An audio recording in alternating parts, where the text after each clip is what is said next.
We'll say this, get ready and get set, because it looks like spring is set to pop this weekend with warmer temperatures. So we say let Mother Nature dress your Easter table.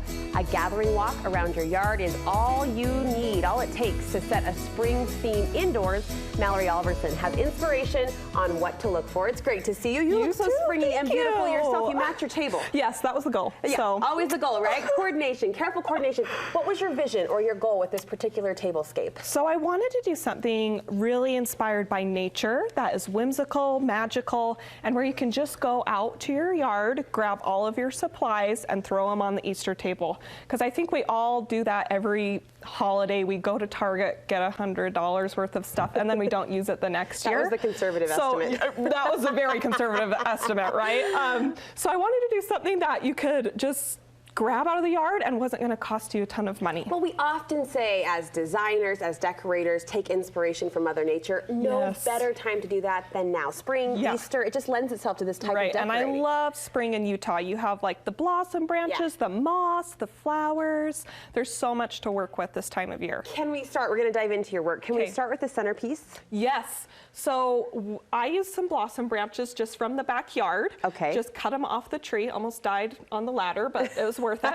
And then I just got these little paper eggs at Target. Okay. And I painted them. They were all white or brown originally. Oh. So that's something fun to do with the kids is go ahead, paint them, and then throw them on the branches. Now this one isn't painted. Is that the natural No, egg? yeah, so that's what it usually looks like. I like how you kept some of the natural brown. Yeah, kind of give that more raw look behind the branches. And these are what, saturated brights? I mean, they're pastel-y, but they're also bold. Yes, I like to use pastels with a pop of color like we did with the flowers and a few of the little eggs. So a few of the eggs are brighter, and that kind of draws your eye in. Yes. I like the green reindeer moss, too. Thank you. I know, right? I actually sent my husband to the mountains to harvest some moss for me. Oh, this is the real thing? No, because he failed his mission miserably. So this is craft store moss. You're like, hold on, I sacrificed myself on a ladder, and you can't even hike the peak? No. Yeah, I'd get the freaking moss, so shout out to him. It's cute. It's cute. That's a good little ensemble, and it sets the tone and the color palette for what you've done on the rest of the table. Yes.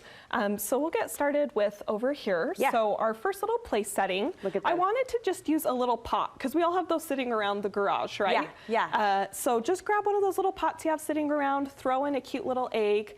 Again, you can just write a name on there, or you could have the kids paint something or write their name to customize it, make it kind of fun, bring them into the experience. Look at the organic design with just the branches poking out, the little, I'll call it the Horton Here's a Who flower. Yeah, the little thing. Poking out there, really cute. And you know what else I love? I'm just noticing, and we'll go down the table, I'm sure, and point this out in detail, but none of the place settings completely match. No, and I just used coordinating colors. I like that idea. And the key idea to doing that, if you're going to do different settings, is using just a really simple place setting. So like white plates, white bowls, just so it ties it all in together. Keep it really neutral underneath this lacy tablecloth. Looks like something my grandma had. I love it. I love it. This one you've used, I mean, again, breaking it up, place setting to place setting, just a little mini cake stand. Yes, yeah, and that one, I have to admit, I did go to Target and get.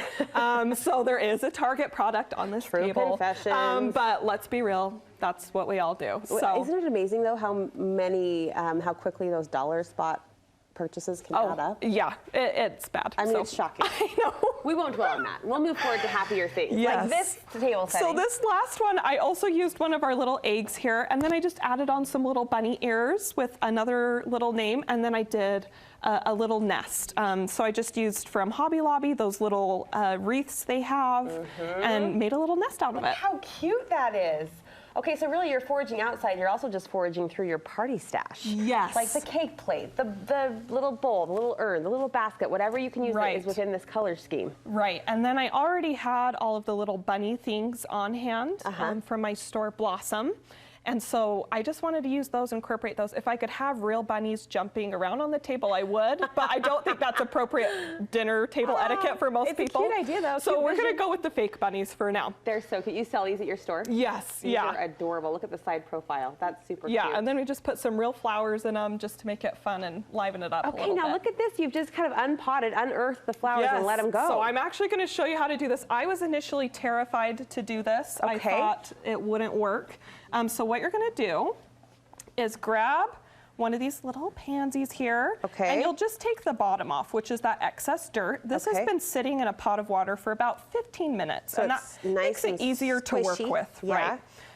So then you'll just get a sheet of moss like this. That your husband's foraged from the mountains for you. Right. Yeah. Stick it in the middle. And you'll just wrap it around like so. Okay. And it does not need to be perfect. Okay, This is nature.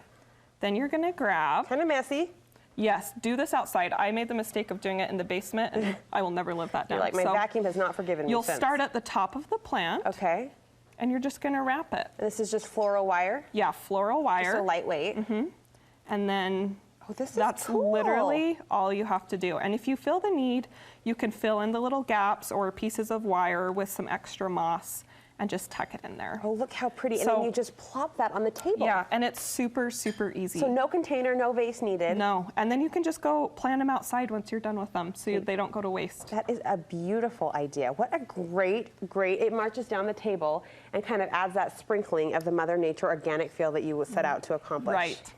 I love it. Thank you. I love it. Overall, it's beautiful, and I love that it's so doable and easy with Easter just, you know, a few click clocks away. So this is so fun. You mentioned your store. You've got to know, I know a lot of other great spring items there. Yes, so we have blossomdesigngoods.com, or on Instagram as Blossom Design Goods. You can get all your Easter stuff on there, all of your fun bunny stuff, and yeah. And more fun to come with the summer season. Yes. Mallory, thank you. This was really